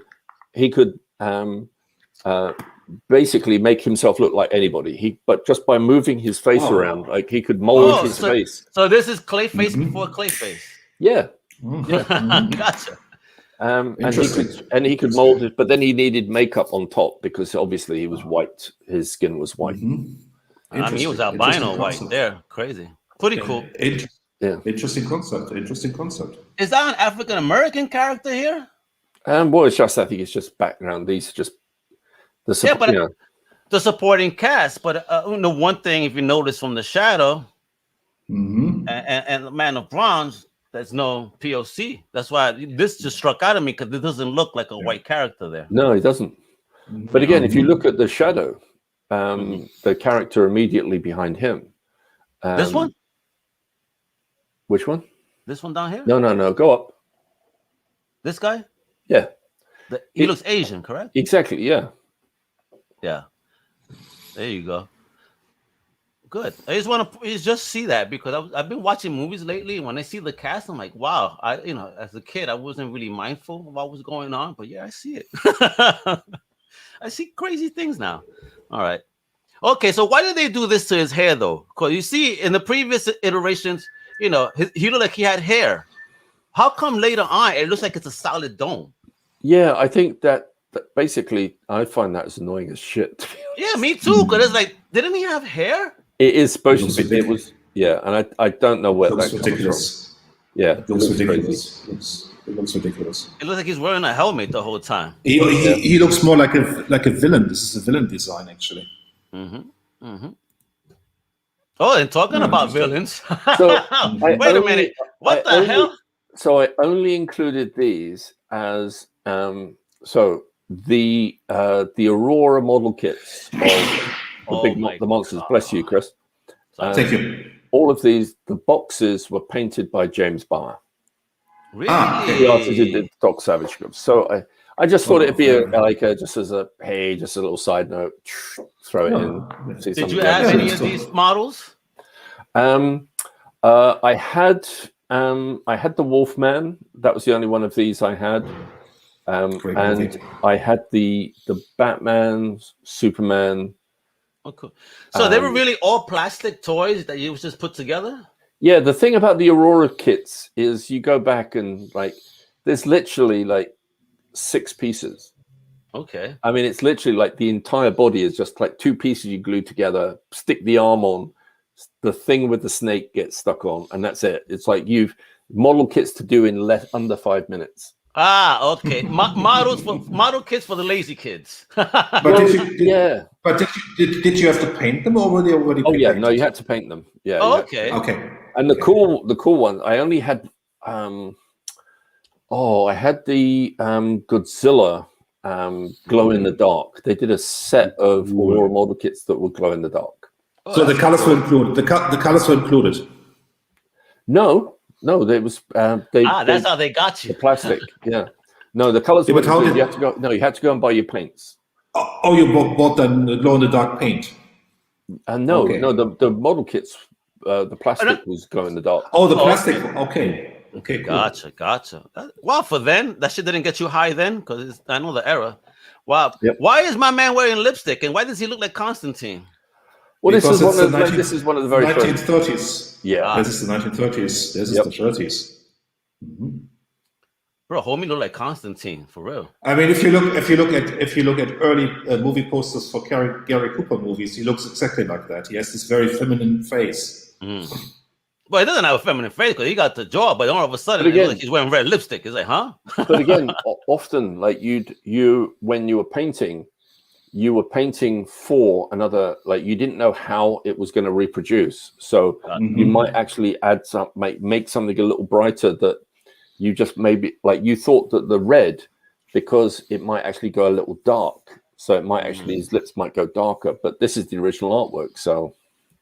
I gotcha. So that was the OG artwork. Okay. Well, this was great, Excellent. man. You got me goddamn hooked now on trying to find a lot of this old school Doc Savage. So mission accomplished, Dave. Just like Chris accomplished the Shadow mission last week. I mean, you're murdering me. You're murdering that's me. What I mean, it's funny. I think that's part of what I think we do. We cover a lot of different things on our podcasts, but I think it's like not to be confused with the Old Timers podcast, but I think we do cover. No, we cover it. The Old Timers covers, fun stuff really that's more of their era, if you will, of collecting, the late 70s, the copper, Bronze Age stuff. But what we do here is actually do deep dives into like way, way, way, way back. I mean, the books are ancient, but we're not. Yeah, but we also had a lot of views on our shadow video. Thank you everybody for watching, and yes. please like and follow us, and we do this for you. Comment and share and subscribe, please. That's what's key, because again, these guys take a lot of time to put together these awesome little, rides through comic book history for us. And I'm just here to partake in the fun and be silly and be one of you guys, essentially, and ask some silly questions like about that bronze head stuff. What's going on? Jeez. Al, you're the audience character. You are the lead in for the audience. Anyway, guys, this has been a blast like usual. Look at this. We almost went into our supersized mode. We kept it under 2 hours. Yeah, barely. It is. But listen, we're going to come back again in 2 weeks with another awesome topic. I would love to cover, the Avengers and more, but let's see what we come up with. Because there's so many things we've been talking about before we came on. There's so much history in this wonderful. Again, these guys messed me up. I never knew about Pryor getting down like that. I mean, wow. News to me. Shit, we're not gonna you ruined Pryor for me now. Cause I'm like, really? No, and I'm gonna be seeing the worst images of my life anytime I see Richard Pryor. I'm like, really? He was motherfucking Marlon Brando. Yeah, we're not gonna do a show like that. So no, we're not. That was just a commentary. We're not. No, this is a comic book show, but hey, just that. Unless the audience is clamoring for it and says, please do a Hollywood episode, we will do that too. Oh yeah, listen, hey, we just found out wild stuff because again, Arnold Schwarzenegger could have been the man of Franz. What was it? Chuck Connors was up for that too. I mean, The Rock. I mean, God. I mean, there's a lot of stories to tell there. Like, who would be the ideal actor for our ideal characters, whomever they may be? I'm still waiting for my Shane Christmas Doc Savage Christmas movie. Man, let's see if it happens. All right, folks, you know what to do. Come back in 2 weeks, but follow us on comiccrusaders.com. Check out the extended podcast family, undercovercapes.com. Check out our app store and the Google Play Store today. Download it, keep up with all things Comic Crusaders. And a new edition, visit comiccrusaders.us for some sweet, sweet apparel right there. And I got to talk to you, Dave. We got to come up with a nice ICC logo to put on a t-shirt so folks could show off their International Comic Crusaders colors and fandom. I think I can come up with something. Yeah, we could do something cool and put it on the comiccrusaders.us. Go there for awesome apparel today. All right. And of course, you can also visit Undercover Capes, right? And we have a Redbubble store there, only Undercover Capes exclusive, swag. So again, we got swag everywhere, folks. We do it all. That's what we do here. All right. We share the love, we share the fandom. And come back in 2 weeks. I'm Al Mega with the two usual suspects of Mr. Dave Elliott and Chris Buse. See you in 2. Bye. Auf Wiedersehen. Take care, guys.